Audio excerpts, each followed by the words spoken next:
So your today's lecture of chapter 2 depreciation fixed asset accounting, we have discussed before कि depreciation हमारे पास fixed assets की reduction को कहते हैं जब भी कोई fixed asset आपका reduce होता है या उसकी जो actual value होती है उसमें कोई भी कमी आ जाती है और उसकी book value में, तो उसको हम लोग usually depreciation से denote करते हैं. I proceed further. Fix asset accounting basically depend करती है हमेशा डेप्रिसिएशन के कंटेंट से. इसके अलावा आपके पास दो कंटेंट और है, वो है डिप्लेशन और अमोर्टाइजेशन, जो कि हम लोग प्रीवियस क्लासेस में डिस्कस कर चुके हैं. आज बात कर रहे हैं बेसिक जनरल एंट्री और डेप्रिसिएशन की. डेप्रिसिएशन एक्सपेंस जो कि अपेयर होता है हमेशा हमारे इनकम स्टेटमेंट के साइड पे, it is mention over here. और हम अपनी अगर बैलेंस शीट में, अगर आपको याद हो रहा हो तो एक्यूमुलेटेड डेप्रिसिएशन को लिखते हैं बैलेंस शीट में. फर्स्ट ईयर का थोड़ा सा रिवाइज कराती हूँ. फर्स्ट ईयर में अगर आपको रिकॉल कराया जाए कि फर्स्ट ईयर में आप डेप्रिसिएशन एक्सपेंस निकालते थे फर्नीचर पे, मशीनरी पे, बिल्डिंग पे, तो उसमें आपको कुछ परसेंटेज गिवन होती थी कि फर्नीचर 10% डेप्रिशिएट हो गया है, बिल्डिंग जो है वो 20% डेप्रिशिएट हो गई है. आप उसको मल्टीप्लाई बाय 20 डिवाइडेड बाय 100 करते थे तो अमाउंट ऑफ डेप्रिसिएशन आपके पास आ जाती थी. ठीक है. अच्छा, उसी अमाउंट ऑफ डेप्रिसिएशन को जब आप बैलेंस शीट में लिखते थे तो बिल्डिंग की कॉस्ट लिखते थे, फिर लिखते थे लेस एक्यूमुलेटेड डेप्रिसिएशन, और फिर आप लोग बुक वैल्यू निकालते थे. ये आपकी बैलेंस शीट का कंटेंट है. तो यही तमाम कॉन्सेप्ट आपको मैं आज के टॉपिक में यानी क्लास में रिवाइज कराने वाली हूँ. इसकी थ्योरेटिकल पॉइंट ऑफ व्यू ये सब मैं आपके साथ डिस्कस कर चुकी हूँ. It is as a contra account that reduces the amount of fixed assets. Definitely reduce करता है जब भी आपकी बुक वैल्यू आती है. जनरल एंट्री डेप्रिसिएशन की मेरे पास इस वक्त अगर स्क्रीन पे आप लोग देख रहे हो एक बॉक्स बना हुआ है जिसके अंदर एग्जांपल के तौर पे आपको दिया हुआ है कि एबीसी कंपनी है जिसने 25,000 की डेप्रिसिएशन चार्ज करी है. उसकी जनरल एंट्री क्या है बेटे? ये फिक्स एंट्री है. डेप्रिसिएशन की फिक्स एंट्री है, मतलब हमेशा आपका डेप्रिसिएशन एक्सपेंस डेबिट ही होगा, अलाउंस फॉर डेप्रिसिएशन क्रेडिट होगा, जिसको आप 25,000 डेबिट एंड 25,000 क्रेडिट से नोटिफाई करेंगे. क्लियर? इसी तरह अगर डेप्रिसिएशन मेरी एक से ज्यादा फिक्स एसेट्स पे चार्ज हो तो उसके लिए मेरी क्या जनरल एंट्री बनेगी? उसकी जनरल एंट्री आपके पास ये रही कि डेप्रिसिएशन ऑटोमोबाइल भी हुआ है, कंप्यूटर इक्विपमेंट भी है, फर्नीचर भी है, ऑफिस इक्विपमेंट, सॉफ्टवेयर, ये तमाम वो फिक्स एसेट्स हैं जो कि डेप्रिशिएट हुए हैं, और इन सब का जो टोटल है वो मेरे पास एक्यूमुलेटेड डेप्रिसिएशन में मैंने लिख दिया है. ये आपके पास कंपाउंड एंट्री कहलाती है. कंपाउंड एंट्री और डेप्रिसिएशन अगर ऊपर वाली देखा जाए तो सिर्फ वो इंडिविजुअली रिकॉर्ड किया हुआ था हमने कि 25,000 डेप्रिशिएट हुआ है हमारा करंट ईयर का कोई भी फिक्स एसेट. यहाँ पे करंटली आपने इसकी कंपाउंड एंट्री बनाई है जिसमें आपने सारे फिक्स एसेट्स को, यानी डेप्रिसिएशन एक्सपेंस बेसिकली हमेशा डेबिट होता है, तो जो फिक्स एसेट्स हैं जिसपे हमने डेप्रिसिएशन चार्ज किया है वो सारे फिक्स एसेट्स मैंने इस पर डेबिट कर दिए हैं, और इन सब का जो टोटल आया है वो एक्यूमुलेटेड डेप्रिसिएशन क्रेडिट कर दिया है. अगर आपको एक और रूल मैं यहाँ पे रिवाइज कराऊं, क्या your debited side is always equal to your credited side, तो इन सब का जो टोटल होगा बेटे वो 25,000 ही होगा जो कि मैंने क्रेडिट में लिख दिया है. Clear? Your debit is equal to your credit side. I proceed further. Definition और जनरल एंट्री फॉर डेप्रिसिएशन, अगर इसकी हम एक शॉर्टेस्ट डेफिनेशन देखें, ये बेसिकली वो पॉइंट्स मैंने आपके पास इंक्लूड करे हैं थ्योरी के कॉन्सेप्ट से जो कि आप लोगों के एमसीक्यूज में आते हैं, बोर्ड एग्जाम्स के एमसीक्यूज में होते हैं कि वो पूछ सकते हैं आपसे कि डेप्रिसिएशन एक्सपेंस डेबिट किस अकाउंट में होता है, तो आपको पता होना चाहिए कि इनकम स्टेटमेंट के अकाउंट में डेबिट होता है. देन अनदर वन, वो आपसे पूछ सकते हैं कि एक्यूमुलेटेड डेप्रिसिएशन कौन से अकाउंट में क्रेडिट होता है, तो बैलेंस शीट के अकाउंट में क्रेडिट होता है. Debit to income statement account depreciation expense and credit to balance sheet account is your accumulated depreciation. ठीक है, जिसकी जनरल एंट्री आप लोगों को पता है, depreciation expense debited, allowance for depreciation credited. Clear? I proceed. अच्छा जी, फिर एक सवाल आता है, अक्सर स्टूडेंट्स पूछते हैं मिस ये अलाउंस फॉर डेप्रिसिएशन, ये एक्यूमुलेटेड डेप्रिसिएशन है क्या? तो बेटे बेसिकली अभी लास्ट लेक्चर्स में भी मैंने आपको एक्यूमुलेटेड का मतलब बताया था. एक्यूमुलेटेड का मतलब होता है जमा करना, मतलब डेप्रिसिएशन ऑफ प्रीवियस ईयर और डेप्रिसिएशन ऑफ करंट ईयर को हम जमा करते हैं, एक्यूमुलेट करते हैं. जिसको मैं कम्युलेटिव डेप्रिसिएशन भी कह सकती हूँ, कि जमा की हुई टोटल कॉस्ट जो कि मेरे फिक्स एसेट की इस वक्त रिड्यूस हो चुकी है, वो टोटल करके जब मैं डेप्रिशिएट बताऊंगी तो वो मेरी एक्यूमुलेटेड डेप्रिसिएशन होगी। मतलब मेरी फर्स्ट ईयर अगर मशीनरी 5000 की रिड्यूस हुई है, सेकेंड ईयर मेरी 6000 की रिड्यूस हुई है, और अगर आप मुझसे पूछेंगे कि इस पर करंटली आपकी मशीन की क्या वर्थ है, तो मैं उसमें से 11,000 लेस करने के बाद आपको उसकी वर्थ बताऊंगी। Cumulative depreciation of an asset up to a single point in its life, it's called accumulated depreciation। मैंने आपको इसकी बुकिश जो बुकिश डेफिनेशन है वो यहाँ पे बता दी है। इसके अलावा क्या है, the carrying value of an asset on the balance sheet. Carrying value मतलब कि जिस वैल्यू से, जिसको हम अपनी बुक वैल्यू कहते हैं, उसको कैरिंग वैल्यू भी कहते हैं। किसी भी एसेट की जो कैरिंग वैल्यू होती है, उसकी बुक वैल्यू होती है, उसको हम बैलेंस शीट में नोटिफाई करते हैं। अच्छा, बुक वैल्यू से नोटिफाई क्यों करते हैं? उसकी वजह ये है कि हम ये शो करना चाहते हैं कि हमारा जो एसेट है उसकी हमेशा फिक्स्ड वैल्यू नहीं रहेगी, क्योंकि हमारा कॉन्सेप्ट क्या है कि कोई भी फिक्स एसेट बेस करता है आपकी यूटिलाइजेशन पे।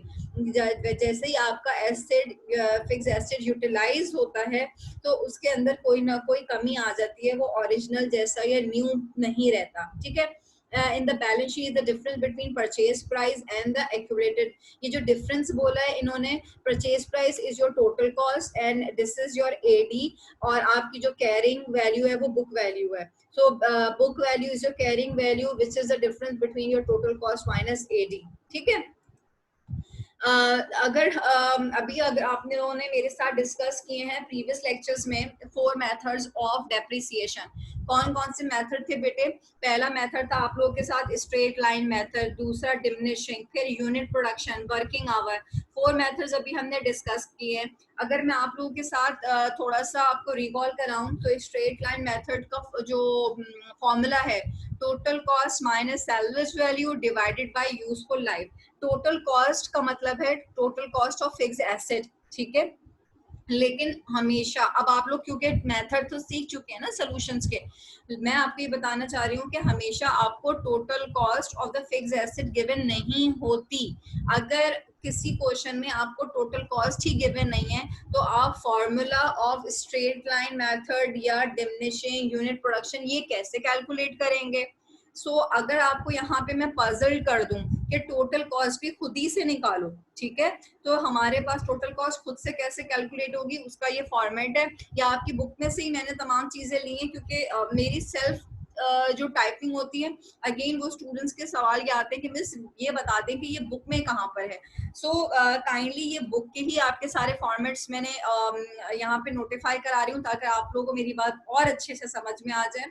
क्वेश्चन कुछ इस किस्म का होगा कि आपको क्वेश्चन में बेटे लिस्ट प्राइस दे दी जाएगी, ठीक है, ट्रेड डिस्काउंट कोई परसेंटेज होगा, जैसे लिस्ट प्राइस अगर 50,000 है तो कहेंगे ट्रेड डिस्काउंट 10% है, कैश डिस्काउंट 10% है, सेल्स टैक्स 5% भी हो सकता है। तो आप लोगों को बेसिकली उसकी अमाउंट तो कैलकुलेट करनी आ ही जाएगी, उसका फॉर्मेट याद रखना है कि लिस्ट प्राइस में जो जितने भी डिस्काउंट्स होते हैं वो हमेशा लेस होते हैं। याद रखिएगा कि जब भी आप कभी डिस्काउंट लेते हैं, मतलब अभी करंटली तो आप बिजनेसमैन है तो ट्रेड डिस्काउंट आप जब देंगे या आपको कैश डिस्काउंट मिल सकता है, तो हमेशा डिस्काउंट्स हमारे पास से लेस होते हैं, ठीक है। और जो सेल्स टैक्स है, क्योंकि हम वो गवर्नमेंट को पे करते हैं तो सेल्स टैक्स को हम हमेशा अपने पास ऐड करेंगे। ये बात आप मेरे साथ अपने दिल में दोहरा लें कि discounts always minus and your tax always add up in your cost, ठीक है।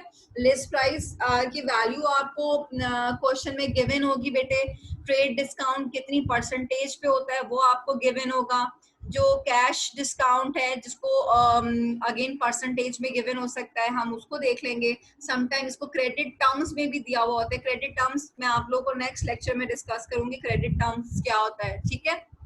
Then we have sales tax, again इसकी भी कोई वैल्यू और वर्थ गिवन होगी। सिर्फ आपको इसका इनिशियल फॉर्मेट याद रखना है कि list price less all discount at sales tax is your invoice price, ठीक है। सो इनवॉइस प्राइस का अगर मैं आपसे फॉर्मूला भी पूछती हूँ तो आपने ये बताना है कि miss list price less discounts add sales tax is your invoice price. Invoice कहते हैं आपकी रिसिप्ट को, ठीक है। अच्छा, आगे प्रोसीड करते हैं। ये मैंने यहाँ पे सर्कल भी कर दिया है बेटे कि इनवॉइस प्राइस हमारे पास हमें पता होनी चाहिए। देन आगे प्रोसीड कर रही हूँ कि हमारे पास क्या है कि इनवॉइस प्राइस के अंदर हमारे जितने भी एक्सपेंडिचर्स होते हैं हमेशा कैपिटल एक्सपेंडिचर इनवॉइस प्राइस के अंदर ऐड होता है। रेवेन्यू एक्सपेंडिचर कभी भी इनवॉइस प्राइस में ऐड नहीं होगा। अच्छा, अब कैपिटल एक्सपेंडिचर क्या है? कैपिटल एक्सपेंडिचर की डेफिनेशन कुछ ऐसी है कि कैपिटल एक्सपेंडिचर हमेशा फिक्स एसेट्स की कॉस्ट को इंक्रीज करता है। मतलब ऐसा कोई खर्चा फिक्स एसेट पे करना जिससे उसकी लाइफ में इजाफा हो, उसकी एफिशिएंसी में इजाफा हो, तो वो वाला जो एक्सपेंस या एक्सपेंडिचर होता है वो कैपिटल एक्सपेंडिचर होता है। ठीक है। अब कैपिटल एक्सपेंडिचर की क्या क्या एग्जांपल्स हैं? जैसे कि मशीनरी पे मैंने उसकी ट्रांसपोर्टेशन पे करी, या मैंने उसकी फ्राइट कैरेज, ये सब इसके सिनोनिम्स हैं। उसको लोडिंग करवाया, क्योंकि जब तक मैं लोड नहीं करवाऊंगी वो मेरे पास यूजेबल कंडीशन में ही नहीं आती है। देन उस पर इंश्योरेंस इन ट्रांजिट, उसकी इंश्योरेंस कराना, उसको मूव कराने के लिए from one place to another हम इंश्योरेंस पे करते हैं। उसकी इंस्टॉलेशन करवाते हैं, एक जगह उसको फिक्स करवाते हैं, उसकी इंस्टॉलेशन कराते हैं।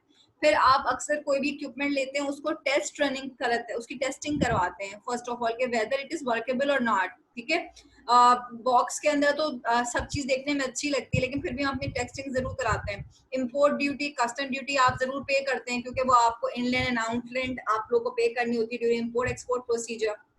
Then we have registration fees, we have clearing and forwarding charges, जो इससे पहले हमने principles of commerce में भी डिस्कस कर चुके हैं। ओवरहॉलिंग एंड रिप्लेसमेंट पार्ट्स, यहाँ पे स्टैरिक्स बने हुए, ये डिपेंड करता है कि ओवरहॉलिंग स्मॉल स्टैरिक्स हैं। ठीक है। Oiling and furring, it is again depend upon कि ये आपका एक्सपेंसेस बार बार हो रहा है या फर्स्ट टाइम हो रहा है। जब आपके पास ओवरहॉलिंग और ऑयलिंग का वर्ड आएगा तो उसके आगे की स्टेटमेंट जरूर लिखी हुई होगी, वो जरूर चेक कर लीजिएगा। ठीक है।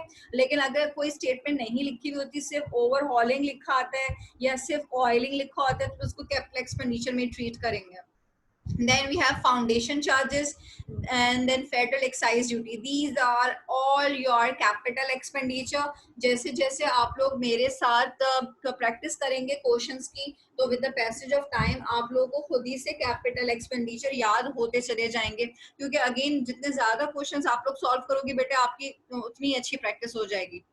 दोबारा कंटेंट की तरफ आती हूँ। इनवॉइस प्राइस के अंदर टोटल यानी सम ऑफ ऑल कैपिटल एक्सपेंडिचर, यहाँ पे दोनों मैंने सर्कल्स लगाए ताकि आपको पता चले। Invoice price add all your capital expenditure, we will get the total cost of fixed asset. ठीक है। ये पूरा फॉर्मेट है आपके पास मशीन की टोटल कॉस्ट को कैलकुलेट करने का। मशीन की टोटल कॉस्ट क्यों कैलकुलेट कर रही हूँ? ताकि मैं straight line, diminishing unit production, working hours को मतलब सॉल्व कर सकूं। क्लियर? मैं दोबारा रिपीट कर रही हूँ।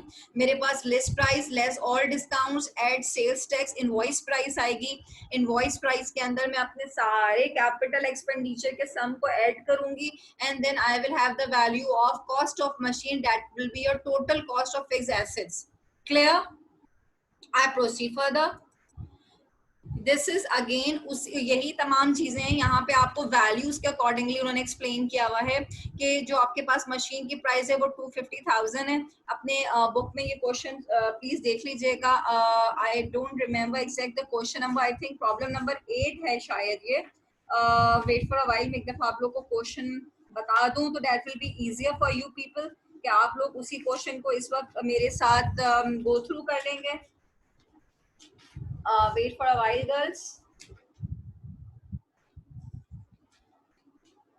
This is your problem number 4 on book page number 31. Okay, this is your problem number 4 on book page number 31, Petiwala 4th edition. This is your problem number 4. So in this question we have the list price is 250,000. अच्छा, यहाँ पे उन्होंने multiply by 5 इसलिए किया हुआ है क्योंकि question में 5 मशीन्स दी हुई हैं।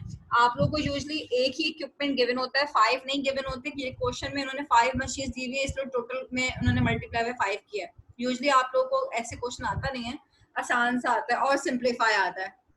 Then we have trade discounts, इन्होंने सिर्फ वैल्यू पुट करी है। अच्छा देखिएगा, ट्रेड डिस्काउंट की वैल्यू किस अमाउंट पे?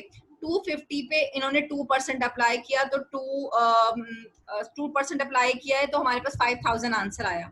250 में से ट्रेड डिस्काउंट की अमाउंट माइनस करेंगे तो 245 आंसर आएगा। फिर मुझे कैश डिस्काउंट निकालना है तो मैं 245 का 3% अप्लाई करूंगी। ये आप लोगों को याद रखना है कि जो वैल्यू हमारे पास रिड्यूस्ड होके आई है, मतलब अभी इस वक्त 3% मैं 250 पे अप्लाई नहीं करूंगी, 245 पे 3% अप्लाई करूंगी, then I will get the value 237650 जो कि मेरी कैश प्राइस बनी है। ठीक है, अब मुझे अगर सेल्स टैक्स ऐड करना है और सेल्स टैक्स मेरे पास 10% है, तो मैं 237650 का 10% अप्लाई करूंगी, और फिर जो मेरे पास अमाउंट आएगी सेल्स टैक्स की 23765, ये मैं सेल्स टैक्स ऐड करूंगी अपनी कैश प्राइस में, and then you will get the value of invoice price. Clear? फिर क्वेश्चन में आपके पास जितने भी कैपिटल एक्सपेंडिचर्स दिए हुए इन सबको ऐड कीजिएगा, इनवॉइस प्राइस में कैपिटल एक्सपेंडिचर ऐड करेंगे तो आपके पास टोटल कॉस्ट आ जाएगी बेटे 314,000। क्लियर? बस आपने टोटल कॉस्ट तक करना है, बाकी ये नीचे वाले स्टेप नहीं करना है। क्लियर? अच्छा, अब यहाँ पे मैं अब बात करती हूँ आप लोगों के साथ मशीन की जर्नल एंट्रीज की तरफ। अगर इस वक्त आप क्वेश्चन को देखें तो मशीन की जर्नल एंट्री में आपने जो मशीन की अमाउंट पेएबल की कॉस्ट निकाली थी, यहाँ पे 245 is your amount payable, 250 minus trade discount 245,000 आया है ना हमारे पास। पहली जर्नल एंट्री आपकी बनेगी परचेज ऑफ मशीन की, ये फिक्स एंट्रीज हैं। पहली एंट्री हमेशा परचेज ऑफ मशीन की बनती है, दूसरी आपकी डिस्काउंट्स की बनती है, जो आपने कौन सा डिस्काउंट दिया था हमने, ये कैश डिस्काउंट। ठीक है, दूसरी आपकी कैश डिस्काउंट की है। देन थर्ड आप लोगों की बनेगी सेल्स टैक्स पेमेंट की। ये आपके सारे कैपिटल एक्सपेंडिचर ट्रांसफर हो रहे हैं मशीन के अंदर। मैं वन बाय वन आपके साथ डिस्कस करती हूँ। परचेज ऑफ मशीन, हमने मशीन परचेज करी थी 245, जरा चेक कर लीजिए, ये रहा आपका अमाउंट पेएबल 245,000। ठीक है, ट्रेड डिस्काउंट लेस करने के बाद वाली अमाउंट को बता रहे हैं। देन उसके बाद आपके पास आ रही है अमाउंट पेएबल मशीन की कितनी है। अब क्योंकि आपने 245 को चार्ज कर लिया, जो पहले आपने क्रेडिट किया था उसको आप पे ऑफ कर रहे हैं, पेमेंट हो रही है अब, तो आपकी लायबिलिटी जो क्रेडिट हुई थी अब वो डेबिट में चली जाएगी। क्लियर? मशीन पे आपने डिस्काउंट कितना पे किया था, यहाँ पे कैश डिस्काउंट 7350, डिस्काउंट क्योंकि आपने पे ऑफ किया है तो आपका डिस्काउंट चला गया जनाब इस वक्त 7350 क्रेडिटेड पे। क्लियर? ये आपका परचेज डिस्काउंट है। अब आप 245 में से अपना परचेज डिस्काउंट को लेस करेंगे 7350 में, तो कैश की amount as a balancing figure है जो आपके पास आ जाएगी 237650, जो कि आपको यहाँ भी नजर आ रही है 237650 is your cash price. Clear? Then I proceed further towards the third journal entry. जब आप लोग सॉल्व करेंगे तो कॉन्सेप्ट ज्यादा अच्छा समझ में आएगा। आपके पास अमाउंट आई थी कैश प्राइस की 23750, जिसपे आपने सेल्स टैक्स अप्लाई किया था। सेल्स टैक्स की परसेंटेज कितनी है? सेल्स टैक्स 10% है। 23750 का आपने 10% निकाला था तो आपका सेल्स टैक्स आया था। सेल टैक्स की जर्नल एंट्री मैंने बनाई है machine debit cash credit. Clear? पहली journal entry purchase of machine की, दूसरी आपके डिस्काउंट्स की, and then third one is your sales tax. Clear? Then अब हम यहाँ पे जितने भी कैपिटल एक्सपेंडिचर्स हैं, एक्सपेंस की जर्नल एंट्री क्या बनती है? Expense debit and cash credit. जितने भी कैपिटल एक्सपेंडिचर्स हैं उन सबको मैंने यहाँ पे डेबिट किया और कैश को क्रेडिट कर दिया। ये आपकी सिंपल जर्नल एंट्री बनी है जो कि आप हमेशा एक्सपेंसेस की बनाते हैं ना, expenses when increases debited and cash credit, ये वो वाली जर्नल एंट्री है। क्लियर? I proceed. ये वाली जर्नल एंट्री तो अभी मैंने आप लोगों के साथ डिस्कस करी है ना, कि सारे एक्सपेंसेस डेबिट, इन सारे एक्सपेंसेस का जो टोटल होगा वो आप कितने कैश की अमाउंट पे यहाँ पे लिखना है। मैंने वो कॉलम नहीं इधर लिखा है क्योंकि आप लोग खुद टोटल निकालिएगा। ठीक है, उसके बाद यही सारे कैपिटल एक्सपेंडिचर्स को हम मशीन के अंदर ट्रांसफर कर देंगे। तो आपने क्या किया? Machine debit and all capital expenditure credit. ये वाली जर्नल एंट्री क्या थी कि जितने भी कैपिटल एक्सपेंडिचर हुए पहले आपने उसको रिकॉर्ड किया, all capital expenditures debit cash credit. Clear? आप जितने भी कैपिटल एक्सपेंडिचर्स हैं उसको मशीन के अंदर ट्रांसफर करेंगे तो ये यहाँ पे डेबिट हुए हैं, जब मशीन की कॉस्ट के अंदर चले जाएंगे तो क्रेडिट हो जाएगा, और मशीन हमारे पास 5,585 से डेबिट होगी, क्योंकि आपके अगर देखें तो टोटल कैपिटल एक्सपेंडिचर जो है वो 5,585 की हैं। सही है, तो जर्नल एंट्री हमारी क्या बनी? मशीन डेबिटेड 5,585, ये जो के टोटल है आपके सारे कैपिटल एक्सपेंडिचर्स का। I proceed. Again we have the same. अच्छा, यहाँ पे इन्होंने जर्नल एंट्रीज बनाई हुई है रेवेन्यू की। क्वेश्चन में ये तो आपने कैपिटल एक्सपेंडिचर यहाँ भी ट्रांसफर कर दिए उनको, सॉरी, सबसे पहले आपने यहाँ पे कैपिटल एक्सपेंडिचर रिकॉर्ड किए, फिर उसको मशीन की कॉस्ट के अंदर ट्रांसफर कर दिया। जब कैपिटल एक्सपेंडिचर आपके ट्रांसफर हो जाएंगे तो हमने लास्ट एंट्री बनाई है रेवेन्यू एक्सपेंडिचर्स की, जिसको हम मशीन की कॉस्ट में नहीं लिखते। ठीक है, अब क्वेश्चन में रेवेन्यू एक्सपेंडिचर दिए हुए कौन कौन से हैं? आपको दिया हुआ है fire insurance, painting expense, interest expense, repair expense, क्योंकि रिपेयर तो बंदा बार बार ही कराता है ना, आग भी बार बार लग सकती है। गाड़ी एक दफा पेंट हुई हुई है, हो सकता है रेड पेंट हुई हुई हो, मेरा दिल चाह रहा है ब्लैक पेंट करवा दें। तो ये तुम्हारे हमारे सारे ना रेवेन्यू एक्सपेंडिचर्स हैं। रेवेन्यू एक्सपेंडिचर्स कौन से होते हैं? डे टू डे एक्सपेंसेस, जो कि हम रोज रोज खर्चे करते हैं, जो आपकी अपनी विशेष पे होते हैं। ठीक है, all your revenue expenditures expenses debited and your cash credit. इधर मैंने कैश की टोटल नहीं लिखा, आप सब इन 4 को ऐड करेंगे and then you have to write down the amount of cash. Clear जी? Then we have journal entry for the machine. Machine की जर्नल एंट्री आपके सामने मौजूद है। बिफोर आप फर्स्ट डे में भी रिकॉर्ड करते थे machine debit cash credit, same वही जर्नल एंट्री है। परचेज ऑफ मशीन के ये सारे कैपिटल एक्सपेंडिचर्स हैं और आपने कैश क्रेडिट किया है, प्रीवियसली जर्नल एंट्रीज ही हैं, उन्हीं को डिस्कस किया हुआ है। These are all previous journal entries, ये सारी मैं आपके साथ अभी डिस्कस कर चुकी हूँ। जी, journal entry of depreciation I have already discuss with you. ये कंपाउंड जर्नल एंट्री है जिसके अंदर आपने डेप्रिसिएशन डिफरेंट फिक्स एसेट्स पे अप्लाई करी है और उसको एक साथ भी कंपाउंड जर्नल एंट्री में आप लोग रिकॉर्ड कर सकते हैं। Yes, this is your ledger. अगर मैं लेजर की बात करती हूँ, wait, this is your ledger account, T account of your depreciation. T account of depreciation कैसे फॉर्म्ड होता है, किस तरह बनता है, ये एक बहुत अच्छा सा सवाल है। डेप्रिसिएशन का अगर आप याद रखें तो depreciation expense when increases it is debited. तो जब मैं 2009 से डेप्रिसिएशन एक्सपेंस को रिकॉर्ड करूंगी तो मैं उसको हमेशा डेबिट में रिकॉर्ड करूंगी। दूसरी साइड पे कोई वैल्यू गिवन नहीं होगी, वो बैलेंस सीडी में चला जाएगा। और इसी तरह मैं 2010 की भी डेबिट में रिकॉर्ड करूंगी, टोटल हमारे पास क्रेडिटर साइड पे चला जाएगा। इसकी जो फॉर्मेशन है, क्योंकि इस वक्त ये पूरा एक साथ रिकॉर्ड हुआ है तो आप लोग को इतना क्लियर नजर नहीं आ रहा, समझ में नहीं आएगा। इसकी मैं आप लोगों के साथ एक वीडियो शेयर करती हूँ जिसमें आप लोगों के पास how to prepare the ledger, मतलब इसमें जो टी अकाउंट डेप्रिसिएशन का बनेगा 3 सालों का, वो किस तरह मैंने बनाया है या आप लोग किस तरह फॉर्म करेंगे, मैं आप लोगों के साथ एक वीडियो शेयर करती हूँ, उससे हम गो थ्रू करते हैं। ठीक है, बनेगा सेम इसी तरह बेटे।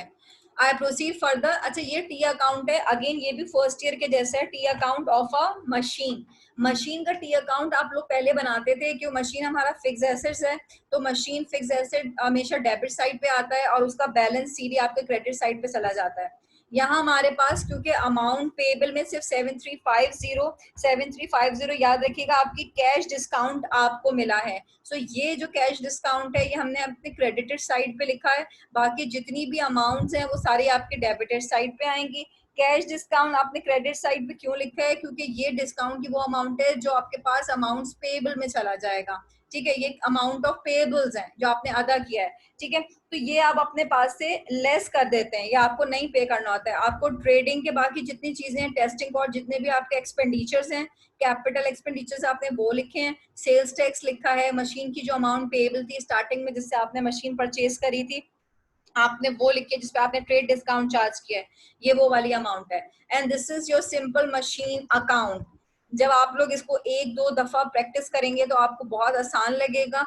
मे बी इस वक्त आपको लग रहा हो कि यार ये क्या चीज है, नहीं समझ में आ रहा, बट इट्स वेरी इजी। सिर्फ आपने मशीन की जितनी वैल्यूज गिवन है, जो आपके पास अमाउंट पेबल है, सेल्स टैक्स है, जो कुछ आपने मशीन की कॉस्ट में ऐड किया है वो हमेशा डेबिट साइड पे लिखते हैं। जो आपने पे किया होता है वो आपके पास क्रेडिटेड साइड पे होता है, and you will get your amount of balance CD and BD. ठीक है, अब सीडी बीडी तो करना आता होगा। पहले आप पेंसिल लेंगे हाथ में, दोनों साइड की टोटलिंग करेंगे, डेबिटेड साइड की भी और क्रेडिटेड साइड की भी। ठीक है, देन डेबिट साइड में से क्रेडिट साइड को माइनस करेंगे, जिस साइड पे पैसे कम होंगे वहां पे बैलेंस सीडी आता है। सीडी की अमाउंट जो आएगी उसके अपोजिट साइड पे आप उसका ब्रॉड डाउन लिख देते हैं। ये आपका टी अकाउंट या लेजर कहलाता है। मेरे पास एडजस्टिंग एंड क्लोजिंग एंट्रीज मौजूद हैं। अगर मैं डेप्रिसिएशन की जनरल की बात करती हूँ तो डेप्रिसिएशन की जनरल एंट्री क्या थी? Depreciation expense debit allowance for depreciation credit, ठीक है, ये इसकी जर्नल एंट्री है। जो डेप्रिसिएशन की जर्नल एंट्री होती है वही उसकी एडजस्टिंग एंट्री भी होती है। जैसे कि अभी आपको स्क्रीन पे नजर आ रहा होगा, adjusting entry of depreciation, depreciation expense debit, allowance for depreciation credit, ठीक है। अब आपने जो उसकी जर्नल एंट्री बनानी है वही उसकी एडजस्टिंग एंट्री बनानी है, और ये फिक्स एंट्री है, इसमें कोई चेंजिंग नहीं होती। एग्जाम में आपको आती है क्लोजिंग एंट्री। क्लोजिंग एंट्री का मतलब होता है जो डेप्रिसिएशन एक्सपेंस आपने पहले डेबिट किया है अब उसको आप क्रेडिट कर देंगे, खत्म कर रहे हैं ना, क्लोज कर रहे हैं। सो जब आप डेप्रिसिएशन एक्सपेंस जो कि डेबिट है उसको क्लोज करने के लिए क्रेडिट में कर रहे हैं, ठीक है, तो आप डेबिट किस चीज को करेंगे, याद रखिएगा, हमेशा हमारी जो अकाउंटिंग है या बुक्स ऑफ अकाउंट्स है वो हमेशा क्लोज होती है एक्सपेंस एंड रेवेन्यू समरी में, या आप उसको प्रॉफिट एंड लॉस अकाउंट भी कहते हैं, दोनों लिख सकते हैं, कोई फर्क नहीं पड़ता। एक्सपेंस एंड रेवेन्यू समरी यहाँ पे डेबिटेड है, जिसको आप प्रॉफिट एंड लॉस अकाउंट भी लिखते हैं, ठीक है। This is your adjusting and closing entries. आज आपने जर्नल भी पढ़ लिया डेप्रिसिएशन का, depreciation expense debit, allowance for depreciation credit, adjusting entry भी पढ़ी आपने, depreciation expense, allowance for depreciation credit, closing entry आपने मेरे साथ गो थ्रू करी है, expense and revenue summary debited and depreciation expense credited. यहाँ पे डेप्रिसिएशन एक्सपेंस क्रेडिट में इसलिए लिखा है, दोबारा बता रही हूँ, क्योंकि यहाँ पे हम डेप्रिसिएशन एक्सपेंस को क्लोज कर रहे हैं, वो तमाम एक्सपेंसेस जो पहले से पूरे साल में मैं कैलकुलेट करती आ रही थी यहाँ मैं उनको क्लोज कर रही हूँ, ठीक है। नेक्स्ट क्वेश्चन है आपके पास कैपिटल और रेवेन्यू एक्सपेंडिचर का। मैंने भी आपके साथ डिस्कस किया था बेटे कि कैपिटल एक्सपेंडिचर क्या होता है। कैपिटल एक्सपेंडिचर जिससे आपका फिक्स एसेट की कॉस्ट ऑफ फिक्स एसेट आपके पास इंक्रीज होती है, मशीन पे करने किए जाने वाले वो तमाम खर्चे जिससे मशीन की लाइफ में इजाफा होता है वो कैपिटल एक्सपेंडिचर होता है। रेवेन्यू एक्सपेंडिचर कहते हैं रोजमर्रा के खर्चों को, डे टू डे एक्सपेंसेस को, जो कि हम मशीन को खूबसूरत या अच्छा बनाने के लिए हम उस पर खर्चे करते हैं, वो आपके रेवेन्यू एक्सपेंडिचर होते हैं। आपके बुक के प्रॉब्लम नंबर 1 के में ये डिफरेंशिएशन मौजूद है। बेसिकली ये जो 1 से लेकर 10 तक पॉइंट्स हैं इसको आपने गो थ्रू करना है, अच्छी तरह से रीड आउट कीजिएगा और पहले खुद से प्रैक्टिस कीजिएगा, पर नेक्स्ट क्लास में कोई प्रॉब्लम आती है तो उसको डिस्कस करें मेरे साथ। मैं यहाँ पे आपके साथ wait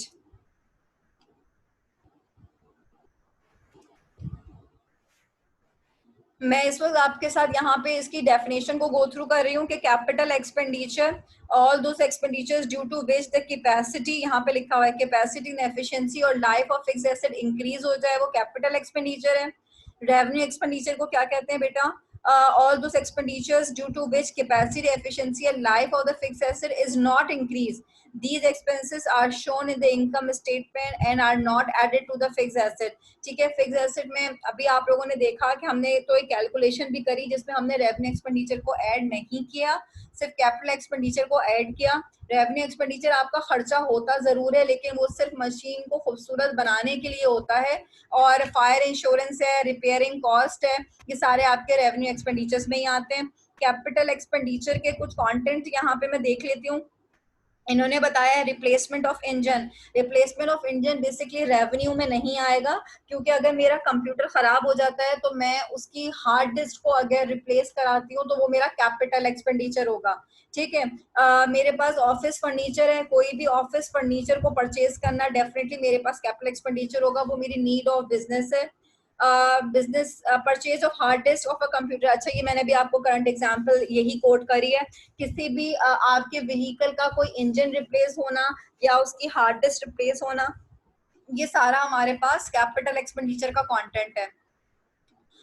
Then problem number 2, again in problem number 2 they have given you the few content number 1 till 11 in which they have asked you कि आपने इसमें से कैपिटल रेवेन्यू एक्सपेंडिचर को अलग अलग करना है। तो पहले तो रेवेन्यू एक्सपेंडिचर को देख लेते हैं। प्रॉपर्टी भी जो टैक्स पे करती हूँ वो आपका रेवेन्यू टैक्स होता है जो कि आपको हर ही साल पे करना होता है for your property tax. Sales tax अलग होता है, प्रॉपर्टी टैक्स अलग होता है, ठीक है। सेल्स टैक्स आपकी बेसिकली गाड़ी की ड्यूटी पे चार्ज होता है। Then we have machine repair cost. अभी मैंने आपको बताया कि मशीन की जो रिपेयरिंग होती है वो एक महीने में, एक हफ्ते में 10 दफा भी हो सकती है, 2 दफा भी हो सकती है, तो रिपेयर कॉस्ट आपका रेवेन्यू है। Fire insurance is also included in your revenue cost. ये इससे पहले भी आपने इंश्योरेंस का चैप्टर पढ़ा होगा प्रिंसिपल ऑफ कॉमर्स में। जिसमें आपको पता होगा कि रेवेन्यू जो होता है, सॉरी फायर इंश्योरेंस जो होता है वो आपके रेवेन्यू पे चार्ज होता है। Then we have capital expenditures. अभी ये सारे कैपिटल एक्सपेंडिचर्स हैं जो आपने मशीन की कॉस्ट के अंदर मेरे साथ डिस्कस किए हैं। Octroi charges again import export में यूज होता है। जितने भी आपके पास you can say import export duties होती हैं उसकी ये सारे चार्जेस होते हैं। ऑक्ट्री चार्जेस बेसिकली हम उसे कहते हैं इन एंड आउट जो हमारे व्हीकल होता है उसमें हम ऑक्ट्री चार्जेस चार्ज करते हैं। फ्राइट ट्रांसपोर्ट के कहते हैं। इंश्योरेंस इन ट्रांजिट बाकी मैं आपके साथ डिस्कस कर चुकी हूँ जी। Yes girl, this is your self practice task. अब आप लोगों ने अपनी प्रैक्टिस के लिए जो क्वेश्चन सॉल्व करना है काइंडली इसको आज मेरे कहने पे जरूर सॉल्व कीजिएगा, क्योंकि अभी आप लोगों ने लेक्चर लिया है, so it's better for you कि आफ्टर द लेक्चर अभी आपको तमाम चीजें बहुत अच्छे से गो थ्रू करनी है। सेल्फ प्रैक्टिस क्वेश्चन है आप लोगों का। Problem number 14, this is your Jain company on book page number 43, पेटी वाला 4th एडिशन जो न्यू एडिशन है आपका, ठीक है। पेज नंबर 43 पे न्यू एडिशन में लेकर आपको 4th एडिशन पेटी वाला है। प्रॉब्लम नंबर 14, इस प्रॉब्लम नंबर 14 के जितने भी रिक्वायर्ड के सारे पार्ट्स हैं, ठीक है, सारे मीन जितने भी रिक्वायर्ड है आपको उन सबको गो थ्रू करें। फिर इंशाल्लाह जो आपकी टुमारो की जो क्लास होगी, टुमारो जो लेक्चर होगा उसमें मैं आपके साथ उसको मजीद डिस्कस कर लूंगी। जो भी आपके टेक्निकल पार्ट्स होंगे या जो आपके पजलिंग सिचुएशंस होंगी इस वक्त अगर मैं आपके साथ डिस्कस करूं तो इसमें इस क्वेश्चन में आपके साथ कॉस्ट ऑफ मशीन आपको कैलकुलेट करने को बोली है, जर्नल एंट्री बनाने को कहा है, अमाउंट ऑफ डेप्रिसिएशन कैलकुलेट करनी है, स्ट्रेट लाइन बाय परसेंटेज। मेरे प्रीवियस लेक्चर में मैंने आपके साथ straight line by percentage discuss करी हुई है, उसको गो थ्रू कीजिएगा। देन इस करंटली क्वेश्चन में आपको यूनिट प्रोडक्शन मेथड अप्लाई करना है, उसकी डेप्रिसिएशन भी बनानी है। और आपके पास ABC 3 पार्ट्स हैं इस क्वेश्चन में, ठीक है बेटे। सो काइंडली क्वेश्चन बहुत अच्छा है आपके करंट प्रैक्टिस के लिए, उसको गो थ्रू कीजिएगा। होम असाइनमेंट में सिर्फ यही होम असाइनमेंट है कि जो आपको करंटली डेली क्लास लेक्चर्स में आप लोग को देती हूँ उसको रिवाइज कर लिया करें, और अपने जो क्वेश्चंस आप लोग सॉल्व कर रहे हैं मेरे साथ गूगल क्लासरूम पे शेयर करें। Hope so you people are really understanding the class lectures very well. Thank you so much from my side. Thank you girls.